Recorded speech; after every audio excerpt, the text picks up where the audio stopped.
Hello students, कैसे हो आप सभी। उम्मीद करती हूँ आप सभी अच्छे होंगे और घर पर सुरक्षित होंगे। तो कल हमने एजुकेशन में अपना पहला लॉन्ग क्वेश्चन कर लिया था, जो था अधिगम का अर्थ और अधिगम की सीखने की प्रक्रिया की विशेषताएं।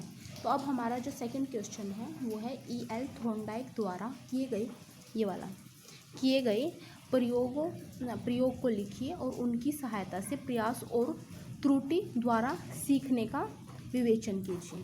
तो जो एक बार मैं आपको बता दूं, E.L. थॉर्नडाइक क्या थे। ये थे एक मनोवैज्ञानिक। इन्होंने बहुत सारे प्रयोग किए। ये अधिकतर जानवरों पर प्रयोग करते थे और उसके बाद ये कुछ निष्कर्ष निकाला करते थे। तो हम इनके प्रयोग के बारे में पढ़ेंगे। आप अपना लॉन्ग क्वेश्चन यहाँ से स्टार्ट करेंगे। प्रयास एवं त्रुटि द्वारा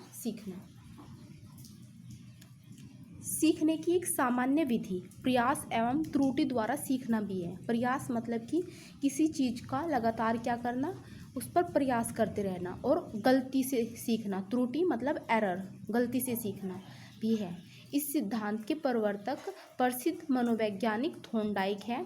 इनके अनुसार जब प्राणी के सामने कोई नई समस्या उत्पन्न होती है तो उसका समाधान करने के लिए वह किसी न किसी प्रकार की प्रतिक्रिया करने लगता है। जब हमारे सामने कोई प्रॉब्लम आती है तो हम उस पर क्या करना शुरू कर देते हैं, अपना सोच विचार करना शुरू कर देते हैं। मतलब उसके लिए कुछ प्रतिक्रियाएं करनी शुरू कर देती हैं। प्रारंभ में ये प्रक्रियाएं त्रुटिपूर्ण होती है। शुरू में क्या है, ये इनमें गलतियां हो जाती है, किंतु प्रतिक्रियाओं को करते करते किसी प्रक्रिया में संयोगवश सफलता मिल जाती है। मतलब अगर हम लगातार कोशिश करते रहते हैं तो फिर क्या होता है, हमें उसमें सफलता मिल जाती है संयोगवश। कभी कभी क्या होता है कि अचानक से उसमें क्या हुआ, जैसे एक बच्चा है, बच्चे को शुरू में लाइन ड्रॉ करना सिखाया जाता है। जब वो पहली बार स्कूल जाता है तो धीरे धीरे वो कोशिश करता है, गलतियां करता है, और फिर क्या होता है, एकदम से वो क्या करने लगता है, अच्छा करने लगता है, उसको सही करने लगता है संयोगवश। तो सीखने के संबंध में प्रयास और त्रुटि का अर्थ यह है कि किसी को सीखते समय आरंभ में ही सफलता नहीं मिलती, पर कुछ न कुछ त्रुटियां या भूलें हो ही जाती है। किंतु जब कई बार प्रयत्न किया जाता है तो हर प्रयत्न में त्रुटियां कम होती जाती है। जैसे जैसे प्रयास किया जाता है वैसे वैसे त्रुटियां मतलब भूलों की संख्या क्या होती है, आवृत्ति, फ्रीक्वेंसी कम होती जाती है। जैसे जैसे हम किसी काम को करना स्टार्ट कर देते हैं तो क्या होता है कि उसमें भूल होना कम हो जाता है। अंत में एक समय ऐसा भी आ जाता है जब व्यक्ति ठीक ढंग से सही कार्य करने में सफल हो जाता है। और उदाहरण के लिए फॉर एग्जाम्पल, प्रारंभ में जब बालक पढ़ना लिखना सीखता है तो प्रारंभ में ही सही प्रकार से अक्षरों को न तो लिख पाता है और न ही उच्चारण कर पाता है, लेकिन बार बार लिखने व बोलने पर अक्षरों का सही से प्रयोग करना सीख जाता है। इस विधि से छोटे बालक व पशु अधिक सीखते हैं। थॉर्नडाइक ने सीखने की 3 प्रमुख विशेषताओं का क्या किया है, वर्णन किया है। मतलब इन्होंने क्या कहा है कि पशु और छोटे बच्चे इनसे जल्दी सीखते हैं, क्योंकि जो बड़े व्यक्ति है, मनुष्य है, वो क्या है, वो जल्दी दिमाग लगा लेते हैं क्योंकि उन्होंने एक्सपीरियंस से उन चीज़ों को सीख लिया है। लेकिन जो पशु है और छोटे बच्चे हैं वो इन चीज़ों को लेकर ज़्यादा उनको नॉलेज नहीं होती और वो बार बार भूल करेंगे, गलती करेंगे, इसके बाद वो धीरे धीरे सीख जाएंगे। जैसे कि आपने देखा होगा अधिकतर छोटे बच्चे क्या पहनते हैं, जो अपने फुटवियर है, चप्पल है, वो क्या पहनते हैं, उल्टी पहनते हैं। बार बार वे गलती करते हैं, उनको बोलते हैं कि इनको सही से पहनो, तो धीरे धीरे क्या होता है, वो अपनी गलतियों से सीखना शुरू कर देते हैं कि हाँ ये इस तरीके से सही है। तो इन्होंने 3 क्या किए थे, थॉर्नडाइक ने बिल्ली पर प्रयोग किया था। इसके बाद हम यहाँ से लिखेंगे, यहाँ से थॉर्नडाइक द्वारा इस संबंध में अनेक क्या किए गए, प्रयोग किए गए हैं। उनके प्रयोग बिल्ली, कुत्ता, मछली तथा अंत में मानव बालक एवं वयस्क पर भी किए गए। उनके द्वारा किए गए सभी प्रयोग में बिल्ली पर किया गया प्रयोग काफ़ी मशहूर है, जो इस प्रकार है। थॉर्नडाइक का बिल्ली पर प्रयोग। थॉर्नडाइक ने एक भूखी बिल्ली को क्या किया था, पिंजरे में बंद कर दिया। मतलब ये यहाँ पर देखो, जो ये पिक्चर शो हो रही है इस टाइप से, एक पिंजरे में भूखी बिल्ली को बंद कर दिया उन्होंने। इस पिंजरे की जो पहली पेटी थी, पजल बॉक्स, इस पिंजरे को पजल बॉक्स कहा गया। इस पिंजरे के अंदर एक क्या था, बटन था, जिसे दबाने से पिंजरे का दरवाजा खुलता था। एक बटन था, ठीक है। पिंजरे के बाहर खाना रखा गया। भूखी बिल्ली पंजा मार मार कर बाहर निकलने के लिए उछल कूदने और छटपटाने लगी। इस उछल कूद में अचानक किसी प्रकार उसका पंजा बटन पर पड़ गया और दरवाजा खुल गया। अब बिल्ली बाहर निकल आई। इसी प्रकार बिल्ली को लगातार कई दिनों तक पिंजरे में बंद किया गया और उसके बाद निरीक्षण किया गया। बार बार प्रयत्न करने के बाद बिल्ली प्रथम प्रयास में दरवाजा खोलने में क्या हो गई, सफल हो गई। मतलब इन्होंने बिल्ली पर प्रयोग किया। प्रयास और त्रुटि मतलब पहले क्या दिया गया बिल्ली को, सबसे पहली शर्त क्या है कि जो किसी के सामने जो शर्त रखी जाएगी वो ऐसी होगी जैसे कि अब बिल्ली क्या है, भूखी। अगर बिल्ली भूखी ना होती तो शायद वो इतना प्रयत्न ना करती, पहली शर्त। दूसरी बात, इसमें क्या किया गया, मतलब उसको बंद कर दिया गया ऐसी जगह पर, और सामने क्या मतलब ताकि वो प्रयास कर सके। तीसरी बात, अब उसने क्या किया, कोशिश की, और कोशिश के बाद क्या हुआ, उसने पिंजरे को खोल लिया। अब लगातार अगर उसको यही चीज़ दोबारा से कराई जाएगी तो वो फिर क्या करेगी, कोशिश करेगी और अपनी गलतियों से सीखेगी। नेक्स्ट टाइम फिर उसने थोड़ी कोशिश की और फिर बटन पर अपना पंजा रखा। तीसरी बार उसने दिमाग लगाया और फिर लगातार मतलब बिना कोशिश किए ही जो बटन था उस पर पंजा रखा और उसका जो पजल बॉक्स था वो खुल गया। तो इससे क्या हुआ कि प्रयास और त्रुटि के द्वारा जो व्यक्ति है वो अपने सीखता है, मतलब अधिगम करता है। फिर मैकडूगल का चूहे पर एक प्रयोग था, वो क्या था, प्रयास एवं त्रुटि द्वारा सीखने के सिद्धांत को प्रतिपादित करने के लिए मैकडूगल, ये भी एक मनोवैज्ञानिक थे, मतलब मन की बात पढ़ने वाले, मनोदशा पढ़ने वाले, ने चूहे पर एक प्रयोग किया। इस प्रयोग के अंतर्गत मैकडूगल ने एक बड़ी नाद में कुछ चूहे बंद कर दिए, मतलब कि एक बिल में चूहों को बंद कर दिया। नाद से बाहर निकालने के लिए दो मार्ग थे। एक मार्ग क्या था, प्रकाशयुक्त था, और दूसरा मार्ग क्या था, अंधेरा था।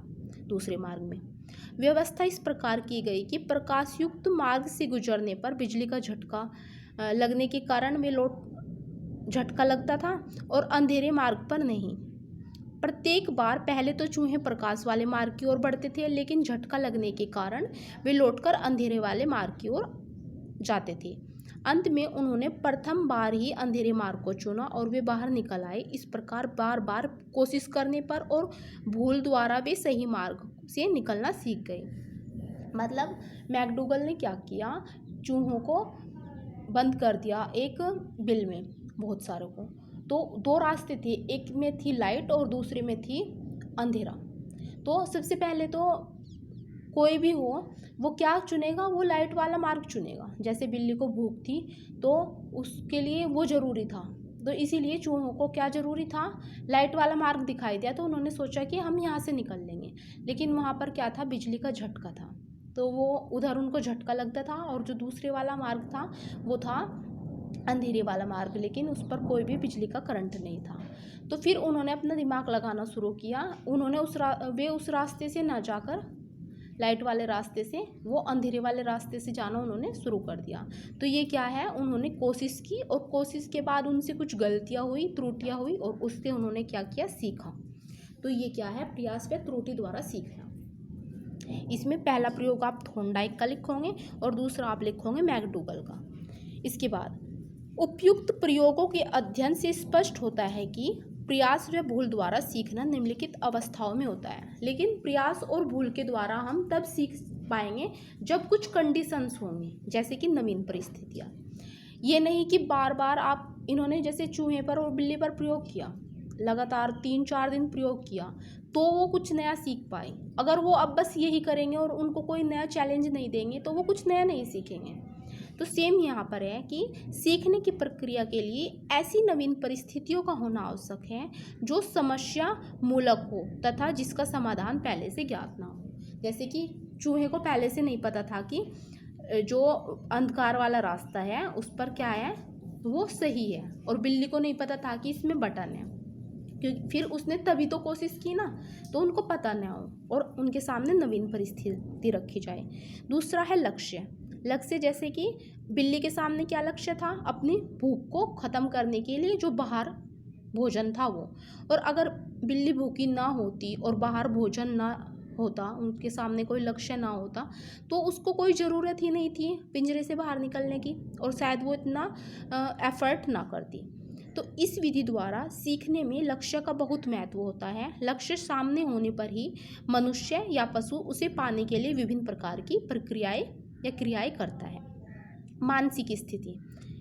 जब मनुष्य का मन किसी समस्या मूलक स्थिति में फंस जाता है, मतलब मानसिक स्थिति, जैसे कि अब बिल्ली को क्या परेशानी थी कि बाहर कैसे निकला जाए, उसकी मानसिक स्थिति उस चीज़ से उसे घेरे हुए थी, तो वह उसके समाधान के लिए बार बार प्रयत्न करता है। उसकी मानसिक स्थिति क्रियाशील तथा प्रयत्नशील होती है, जिससे कई भूलें भी हो जाती हैं, मतलब जिसकी वजह से पहले कई बार भूल भी होती है, उसके बाद क्या होता है, हम अच्छे रिजल्ट पर पहुंच जाते हैं। फोर्थ, बाधाएं। जब लक्ष्य सामने होता है लेकिन उसे प्राप्ति के लिए अनेक बाधाएं होती है, तो उन्हें दूर करने के लिए क्या होता है, हम प्रयत्न करते हैं। इस प्रकार बाधाएं हमें प्रयत्न करने के लिए प्रेरित करती है और क्रियाशील हो उठते हैं। प्रयत्न और त्रुटियां करते हुए अंत में हम सही प्रक्रिया करना सीख जाते हैं। ठीक है, मतलब अगर बाधाएं नहीं होगी तो सीखने में वो बात नहीं होगी। जैसे कि आप 12th क्लास में आए तो इसके बाद है प्रयास। लक्ष्य प्राप्ति में बाधाएं आ जाने से हमें असफलता मिलती है और तथा बेचैनी उत्पन्न होती है। अतः हम क्या करेंगे, बार बार लक्ष्य पर पहुंचने का प्रयास करेंगे। हाँ, मैं अभी आपको एक एग्जांपल दे रही थी 12th क्लास का, कि आपके पास जैसे साइंस है या कोई भी सब्जेक्ट है, आपने पढ़ना स्टार्ट किया लेकिन आपको वो चीज़ें समझ नहीं आ रही, तो आपके सामने क्या आएगी, बाधाएं। आप बार बार कोशिश करोगे, आपका लक्ष्य होगा, मानसिक स्थिति होगी उस चीज़ के लिए, तो ही आप उस चीज़ को सीख पाएंगे। तो बाधाएं होनी भी ज़रूरी है। 6 है आकस्मिक सफलता, कि कभी कभी निरर्थक प्रयास करते करते अचानक ही व्यक्ति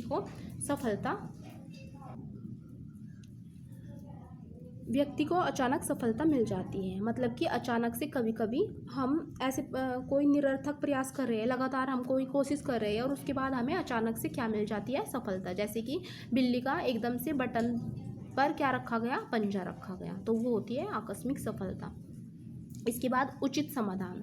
सफलता मिल जाने पर व्यक्ति या पशु पुनः उसी स्थिति में होने पर कम त्रुटियां करता है और शीघ्र उचित मार्ग या प्रतिक्रिया ढूंढ लेता है। जब हमें समाधान मिल जाता है, अगर हमें मैथ के किसी क्वेश्चन का, किसी लेसन का फॉर्मूला मिल गया, तो हम उससे दोबारा से नेक्स्ट क्वेश्चन निकाल लेंगे, उस पूरे चैप्टर को कंप्लीट कर लेंगे, तो क्या हो गया, हमें उस चीज़ का उचित समाधान मिल गया, तो हम गलतियाँ कम करेंगे। सफल चेष्टा। प्रयास करते करते जब मनुष्य या पशु सफल हो जाता है, तो वह सफल चेष्टाओं को क्या करता है, अपना लेता है और गलत चेष्टाओं को बिल्कुल छोड़ देता है। ठीक है, तो ये क्या है, ये है प्रयास व भूल द्वारा सीखने की अवस्थाएं। हमने आज प्रयास व त्रुटि द्वारा सीखना के बारे में सीखा, और थोर्नडाइक का बिल्ली पर प्रयोग, मैकडूगल का चूहे पर प्रयोग, और इसके बाद प्रयास व भूल द्वारा सीखने की अवस्थाओं के बारे में पढ़ा। आई होप आपको समझ आ गया होगा। जय हिंद, जय भारत।